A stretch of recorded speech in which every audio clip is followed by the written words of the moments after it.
Shalom, Bapak-bapak, Ibu-ibu, dan saudara-saudara sekalian. Kita ketemu lagi di acara Embon Surgawi. Hari ini kita akan merenungkan firman Tuhan. Tetapi sebelumnya mari kita minta pimpinan Roh Kudus. Kita akan berdoa. Terpujilah nama-Mu Tuhan. Terima kasih atas segala berkat-berkat, mujizat, rahmat, dan juga berkat yang Tuhan sudah berikan.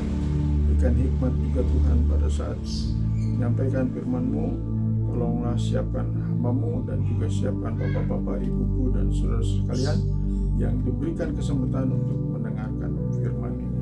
Terpuji nama-Mu Tuhan atas kebaikan, kuasa, dan kasih-Mu. Hanya dalam nama Yesus kami berdoa. Amin.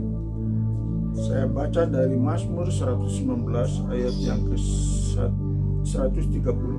Bila tersingkap firman-Mu, memberi terang, memberi pengertian kepada orang-orang bodoh. Judulnya yaitu siapakah orang bodoh itu? Orang bodoh itu bukan karena ia tidak berpendidikan ataupun tidak kaya atau orang kaya atau punya jabatan tinggi, tetapi kita akan tanya pada firman Tuhan, siapakah orang yang disebut orang yang bodoh? Banyak sekali dalam firman Tuhan kita dapatkan. Kalau saya ingat, yaitu ketika ada 5 wanita yang disebut bodoh oleh karena ia tidak siap. Itu seperti hamba Tuhan yang tidak siap. Waktu Tuhannya datang, maka ia disebut orang yang bodoh.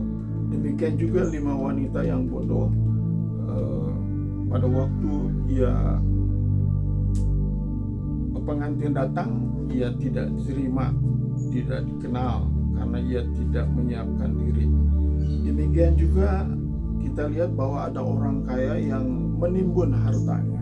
Dia tidak memikirkan tentang harta yang bakal, sehingga pada waktu itu disebut, hai orang bodoh, nyawamu akan dicabut dan semua harta benda tentu tidak akan dibawa. Juga orang yang bodoh itu yang cepat menjawab, tidak harusnya lambat menjawab tetapi cepat mendengar, tetapi ini cepat menjawabnya.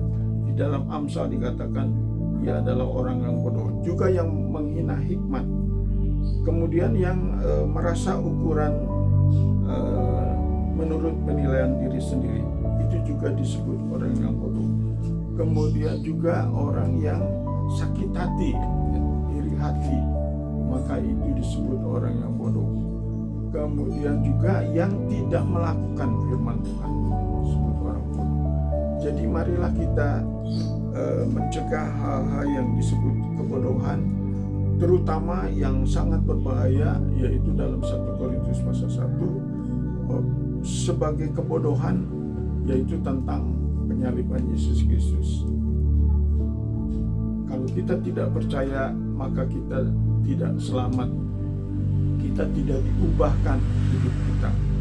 Seperti dalam firman tadi dikatakan, kalau ingin diubah, kita harus selalu meneliti firman Tuhan, memberi terang, memberi pengertian kepada orang-orang yang bodoh. Dan di dalam 1 Petrus 2 ayat 15 dikatakan, firman itu ataupun orang-orang yang dipakai oleh Tuhan itu dengan kebaikan maka akan membungkamkan orang-orang yang bodoh. Berarti kebaikan itu melawan kejahatan. Marilah kita lawan kejahatan dengan kebaikan. Itu menjadi suatu menjauhi dari kebodohan, tetapi menjadi orang-orang yang cakap atau pandai, pintar di dalam Tuhan. Nah, waktu itu juga ada beberapa yang mengakui kebodohannya, seperti Saul pada waktu dia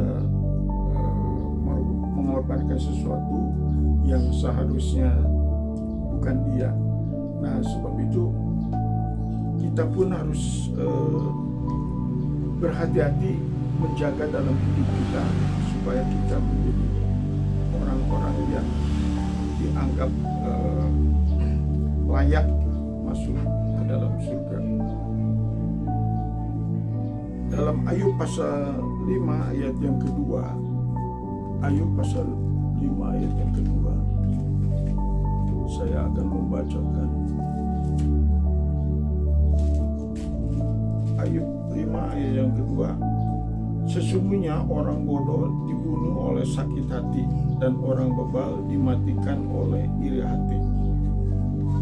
Demikianlah berbahayanya kita kalau sakit hati atau iri hati, maka kita tergolong orang yang disebut orang yang bodoh.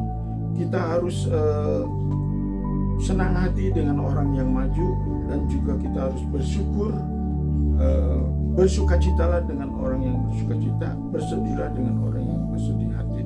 Itulah firman Tuhan. Sehingga kita tidak iri hati, kita juga tidak benci, karena itu akan mendatangkan niat yang buruk, seperti iri hatinya Saul. Niat yang buruk itu sampai akan membunuh. Sebetulnya kebencian itu juga hanya benci saja sudah disebut pembunuh. Jadi kita harus jaga hati kita tidak iri, kita tidak dengki, sehingga kita menjadi orang-orang di dalam golongan yang bodoh itu. Berbahagialah orang yang mendengarkan firman Tuhan sehingga tersingkap dan menjadi terang dan juga bercahaya dalam hidupnya. Kebaikan nyata bagi semua orang. Lawanlah kejahatan dengan kebaikan. Terpujilah nama Tuhan. Kiranya firman ini menjadi berkat bagi kita.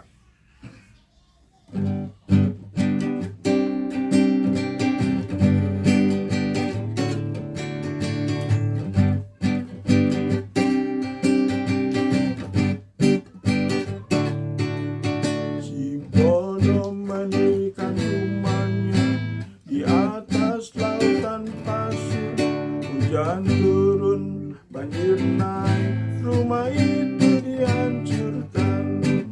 Si pintar mendirikan rumahnya di atas batu karang yang teguh. Hujan turun, banjir naik, rumah itu tetap teguh.